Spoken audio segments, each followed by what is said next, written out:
E aí, segunda série, beleza, meu povo? Estamos aqui de volta, né, para responder algumas questõezinhas com vocês hoje a respeito do capítulo 3, né, Idealismo Alemão de Filosofia, tá? E na aula passada a gente falou um pouco sobre a filosofia do Hegel, né, e que é o maior nome aí do idealismo alemão, né, que tem um sistema complexo de pensamento, né, baseado na famosa dialética hegeliana, né, que tem como os princípios aí a tese, a antítese e a síntese, que eu dei o exemplo para vocês na metáforazinha da árvore, né, para explicar que quando o ser humano vai à natureza e quer transformá-la, né, ele vai atrás, né, da ideia fora de si, né? E ele, ao mesmo tempo, faz parte da natureza, e modificando a natureza, ele modifica a si mesmo. Então ele vai lá, pega uma árvorezinha, né, e corta a madeira, e faz um barco, né, para poder velejar e conseguir, né, o melhor para a sua família. A árvore é a tese, né, que é justamente a natureza em si, a abstração da natureza em si, certo? Quando ele pega a madeira, ele constrói aí uma fogueira para poder se aquecer do frio e tal, e ele transformando a natureza, ele modifica também a natureza da própria árvore. A madeira é a árvore e ao mesmo tempo não ela, tem uma outra qualidade. Passa através de uma negação do que é a árvore, mas ao mesmo tempo conserva as suas principais propriedades e eleva a árvore qualitativamente, certo? Então, a madeira é ao mesmo tempo a árvore e não é, certo? Ela é a negação da árvore e ao mesmo tempo é a árvore, tá? E quando ele vai construir o barco para produzir, né, para a sua comunidade, para alimentar a sua família, né, para saciar aí as próprias benesses, né, do espírito e do corpo, né, ele constrói um barco da madeira. O barco é ao mesmo tempo a madeira e a árvore e não é nenhum dos dois, né? Mas ao mesmo tempo o barco eleva qualitativamente o que é a madeira e o que é a árvore, porque conserva a sua natureza e qualitativamente tem uma outra propriedade, né? Aí que ele mostra que o ser pode ao mesmo tempo ser e não ser ao mesmo tempo e não ser nenhum dos dois, certo?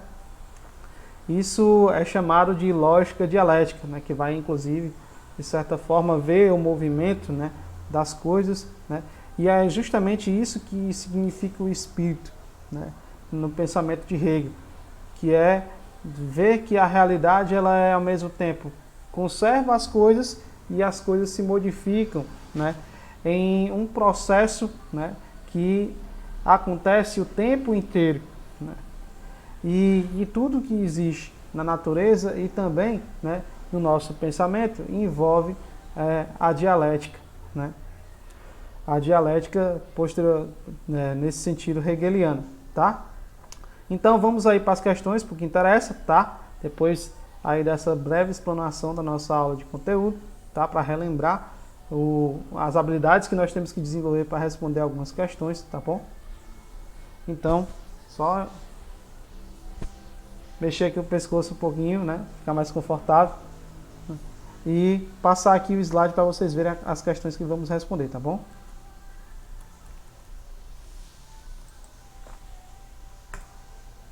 Ó, hoje nós vamos responder aí a página 51, né, questão 4 do DH, né, e a questão 2 e 4 da página 50 e 51 dos complementares.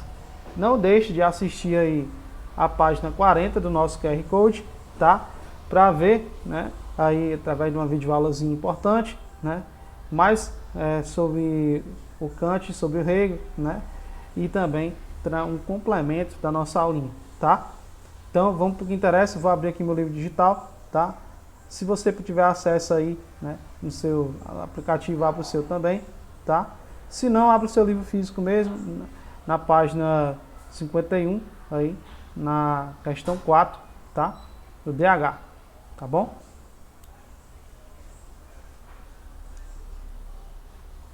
Página 50 do DH, né, desculpe. Vou abrir aqui meu livro digital, tá? Pronto, certo? Vou colocar na páginazinha, na questãozinha certa.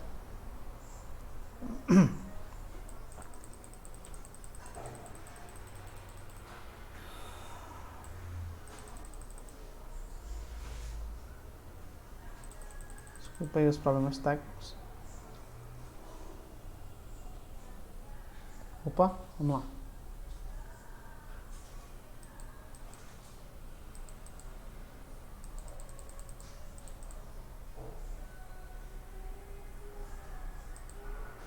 Tá aqui, ó, questãozinha 4 do DH, tá? Aqui, ó, página 51.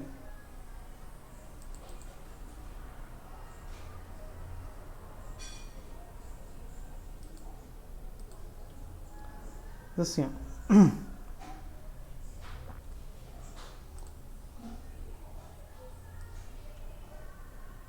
Vou fazer aqui para vocês visualizarem melhor.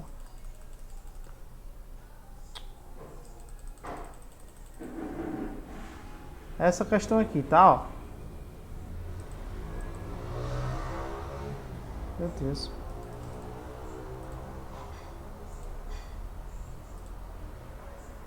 Pronto. A filosofia de Hegel constitui, assim, um exemplo de um grandioso e radical investimento especulativo, né? Tendo em vista, né, que o sujeito, né, pensado por Hegel, né, que ele vai chamar de espírito, está relacionado justamente, né, à especulação que a razão faz sobre o real, né, onde ela constrói, né, a visão do real, né? E isso também trata no método dialético da questão da especulação que a razão vai fazer do próprio movimento do real, né, se modificando e também modificando as nossas ideias, tá?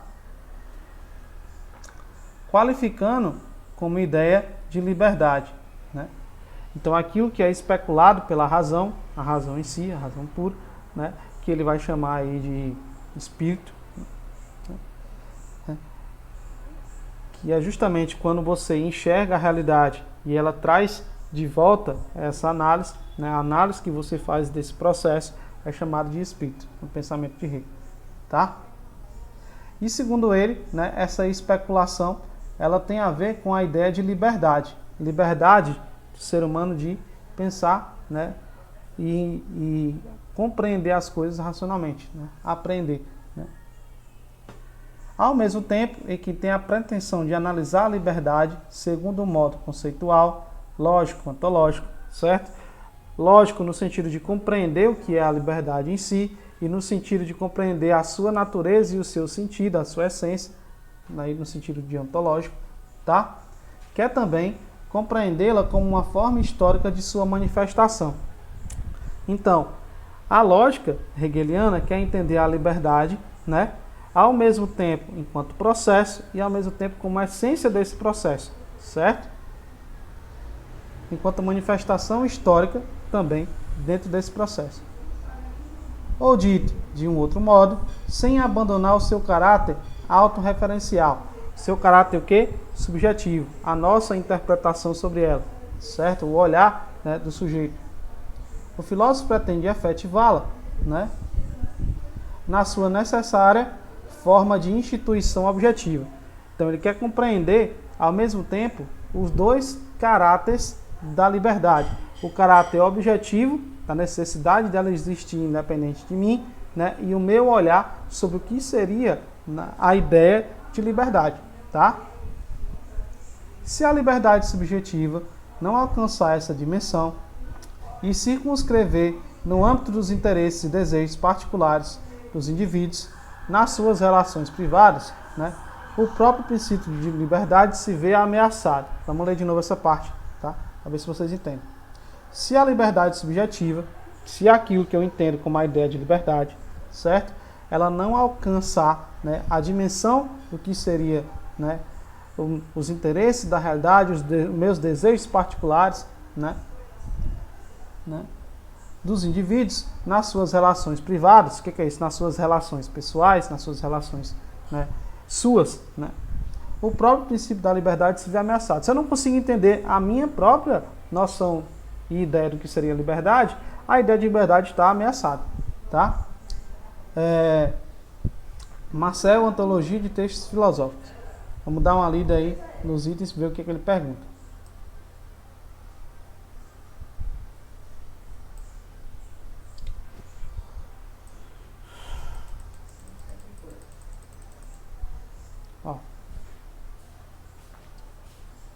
Com base na citação anterior, assinale o que for correto, né? E a resposta que ele quer é a soma do que seria, né?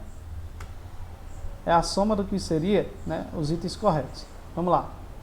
É uma questão de somatório. O livre-arbítrio constitui uma ameaça para a realização da liberdade? Será que a minha escolha como sujeito ameaça, né, a existência da liberdade em si? Não. Se eu sou um sujeito livre para pensar a ideia de liberdade de forma subjetiva, se ela for construída a partir desses princípios privados, como diz o texto, isso é possível. E o livre-arbítrio é a ética que move tudo isso, né? Que possibilita eu tentar entender a liberdade do ponto de vista que eu achar, né? Ou que o sujeito achar, né, como deve. Então, o item 1 está falso. 2. A liberdade deve ser pensada em dois planos distintos. O primeiro plano, o autorreferencial ou o sujeito, beleza. E o segundo, institucional ou objeto, verdadeiro, certo? A liberdade existe tanto fora de mim, né, como algo construído pela realidade objetiva, né, e por uma necessidade que eu tenho dela, né? E é nisso que o Hegel está tentando pensar, né, a ideia de liberdade, né, como se fosse algo ontológico, ao mesmo tempo ser e ao mesmo tempo processo. Então, o item 2 é verdadeiro. 4. A efetividade do Estado e das instituições sociais constitui um obstáculo para os desejos particulares do indivíduo? Não. Segundo Hegel, né, o Estado vai construir, a partir das suas leis, né, essas regras. E também, né, os desejos particulares dos indivíduos, né? Em um dado momento, né, o indivíduo constrói o Estado, né? E, segundo Hegel, quando o Estado ele é absorvido na sua ideia, né, do que ele representaria, né, ele vai fazer o movimento inverso. Ele vai objetivamente construir, né, e permitir aos indivíduos ter essa ideia de liberdade ou não, tá? Vamos ler de novamente aí o item. A efetividade do Estado e das instituições sociais constitui um obstáculo para os desejos particulares dos indivíduos? Segundo o texto, não. Certo? Então o item 4 está falso também, tá? Até agora o único item correto é o 2, tá? 8. O exercício da liberdade é característico de um processo histórico definitivo ou definido? Sim, certo? Segundo Hegel, né, a história também interfere nesse processo de entender o que seria a liberdade do ponto de vista objetivo e subjetivo, ontológico e histórico, né, um processo. Então o item 8 também é verdadeiro. Até agora temos o item 2 e o item 8 como verdadeiros. 16. A liberdade é uma síntese da religião com o autoconhecimento? Segundo o texto, né, ele não trata desse assunto, né? Mas, né, em relação ao autoconhecimento, sim. Em relação à questão da religiosidade, não, porque aí vai entrar em conflito, né, a liberdade de forma objetiva, né, e aquilo que eu tenho ou construo da liberdade, que pode, por exemplo, ser negado pela minha religiosidade ou ser negado pelas minhas crenças, né? Por isso que o item 16 também está falso. Os itens corretos da questão são os itens 2 e 8. Resposta da questão, 10. A soma de 2 e 8. Certo? Item, a resposta aí da questão 4, né, é 10. 8 e 2 estão certos.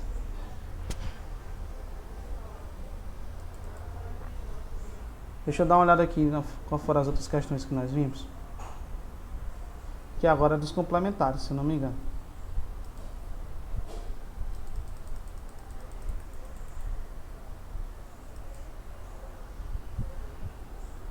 É a questão 2. E, se eu não me engano, a questão 4.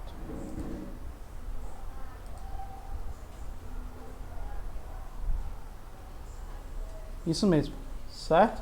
Questão 2 e 4. Vamos lá. A respeito do conceito de dialética, que nós já debatemos aqui, né? A ideia do que seria tese, antítese e síntese, né? Que seria a tese, a negação da tese, né? E a sua superação, né? Dialética, né? O seu elevar-se qualitativamente, certo? Né? Tese, negação e negação da negação, do que seria, por exemplo, a síntese é a negação da negação e ao mesmo tempo a conservação delas, né? Tanto do primeiro como do segundo processo. Aí seria a síntese dialética, que é o que nós vimos justamente com a árvore, que a madeira é ela e ao mesmo tempo não é, né? E que o barco é a madeira e a árvore e ao mesmo tempo não é nenhum dos dois, tá? Lembra? Só lembrar do exemplozinho aí. Lembra que o particular, né, aquilo que existe de forma particular, segundo Hegel, sempre está presente na totalidade dos processos, certo? Então, uma esfera, né, aí do que você entende sobre a realidade, sempre está relacionado com o todo. Não existe a parte finita, né, sendo autônoma em relação à questão holística, em relação à totalidade do processo, certo? Ela sempre está relacionada a ele. Então, a respeito do conceito de dialética, Hegel faz a seguinte afirmação: o interesse particular da paixão, certo? Acabei de falar, é, portanto, inseparável da participação daquilo que é universal, né? É uma parte daquilo que é universal e, ao mesmo tempo, depende dela. É inseparável, certo? É um processo. Pois é também a atividade do particular, né? Também aquilo que é universal se reflete no particular, mas, ao mesmo tempo, é inseparável, né? Da totalidade. É inseparável o particular do universal, né? E sua negação, que resulta no universal. O que ele quer dizer com isso? Ele quer dizer com isso que, ao mesmo tempo que o particular é a negação do todo, ele também só se realiza com o todo, certo? É a síntese, né? A negação da negação, né? Que se torna também conservação das suas propriedades. Wilhelm Hegel, filosofia da história. Com base no pensamento de Hegel, assinale a alternativa correta. Letra A. O particular é irracional, por isso é a negação do universal. Portanto, a história não é guiada pela razão. Pelo contrário, para o Hegel, né, a negação, né, daquele processo não quer dizer que ela esteja em desacordo com aquele processo. Porém, está contido nele. Por isso que a história não é irracional. Pelo contrário, para o Hegel, a história é algo totalmente racional. Então, o item A está totalmente falso. B. O universal é a soma dos particulares, de modo que a história é tão somente o acumulativo e o agregado das partes isoladas. Opa! Está tentando dizer aqui que a história é o agregado de partes isoladas. A parte, ela só se articula, né, dentro do processo histórico como um todo. Por exemplo, eu não posso entender o que foi a Era Vargas sem entender o que foi a Segunda Guerra, a crise de 29 e o nazifascismo. Assim que eu não posso entender o que foi, por exemplo, o processo de colonização do Brasil sem estudar Portugal, né? Então a parte, ela só se articula com um todo. Eu não tenho como entender o processo geral se eu não entendo que ela faz parte do todo e que ela se articula com ele, certo? Então o item B também está falso. Não existe particularidade autônoma.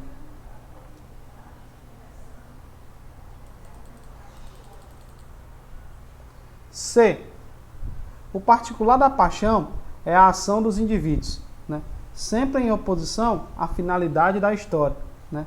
Isto é, do universal, da razão que governa o mundo. Mas esta depende da ação dos indivíduos, sem as quais ela não se manifesta. Presta bem atenção nesse item. Ó, o particular da paixão é a ação dos indivíduos, certo? São os processos, né, que a parte, né, faz, né? Sempre em oposição à finalidade da história. está se referindo aqui ao que seria a negação, né? Ele parece ser oposição à finalidade da história, né? Como uma revolução, por exemplo, né? Isto é, do universal da razão que governa o mundo, né? Mas esta depende da ação dos indivíduos, sem as quais ela não se manifesta. Pontinho no C, vamos ver os outros. O universal é a vontade divina que, por intermédio de sua ação, não tem nada de vontade divina, certo? É um processo sempre racional, objetivo e guiado pela ideia do Espírito. Então, o item correto da questão é o item C. O particular, ele sempre está, né? Ele pode até ficar em oposição, né, ou em negação ao processo da totalidade, mas ele só se resolve com a dependência que esses indivíduos têm dele e se manifesta a partir dele, né, se manifesta a partir da ideia de totalidade de processo, certo? Por isso que o item correto é o item C de casa. Agora vamos para a nossa última questão aí, tá?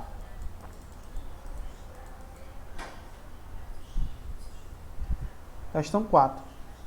Sabes que para Hegel a história universal não recobre o curso empírico da humanidade. A história propriamente dita nasce apenas com o Estado, quando a vida social ganha uma forma sob o efeito dessa instância que confere a seus elementos expressão pública e consciência. Somente então é assegurada a permanência do sentido, certo? Sabe-se que para Hegel a história universal não recobre o curso empírico da humanidade, quer dizer assim, não recobre as experiências que a humanidade tem, né, e também aquilo que é conseguido de conhecimento através dos sentidos. A história propriamente dita nasce com o Estado, quando o ser humano constrói o Estado, né, quando a vida social ganha uma forma sobre o efeito, né, dessa instância, sobre o efeito do Estado, que confere a seus elementos a expressão pública e a consciência, né? Somente então é assegurada a permanência do sentido, né? Com base no texto, considere as afirmativas a seguir, né? Hegel partia do mundo empírico para explicar a história? Não. Hegel partia de quê? Da razão, né? Da ideia que o objeto racional me permite fazer isso, né? Que a realidade objetiva me permite a fazer isso, certo? E ele não partia da questão empírica. Está dizendo até, inclusive aqui, ó, que a história universal não recobre o curso empírico da humanidade. Então o item 1 já está falso. 2. Segundo Hegel, a formação da consciência se dá com o surgimento do Estado verdadeiro. Diz bem aqui, ó, né? A história propriamente dita nasce apenas com o Estado, quando a vida social, bem aqui, ó, ganha uma forma sobre o efeito da instância que confere a seus elementos expressão pública e consciência. Verdadeiro, certo? Se o item 1 está falso, então já vai embora o item D, o item E e o item A. Estamos só entre o B e o C, tá? 3. Hegel, ao analisar o surgimento da história, desconsidera a organização do Estado. Pelo contrário, segundo ele, a história nasce com o Estado. Necessita do Estado para sobreviver. É como se o Estado construísse as classes sociais, as leis e todo, né, o processo histórico. A ideia formulada do Estado nasce da concretude daquele processo. É ele que dá sentido àquele processo. Então, o item 3 está falso. 4. A noção de Estado só ganha sentido se relacionada à dimensão da vida social. Beleza, é isso mesmo. Porque o sujeito cria, né, na sociedade civil, a partir da sociedade civil, o Estado, né, a partir das leis naturais, e quando ele surge, ele vai criar aí o curso histórico através das suas instâncias, criando a vida pública e, segundo Hegel, ajudando a desenvolver a consciência das pessoas. Então, o item correto é aí 2 e 4, né? Surgimento, o segundo Hegel, a formação do Estado e da consciência se dá com o Estado, né? E a noção do Estado ganha sentido se relacionar à dimensão da vida social, tá? Então, o item correto 2 e 4. Gente, Espero que vocês tenham gostado da nossa aulinha de hoje, né? Continue acompanhando aí o canal do CPM no YouTube, tá?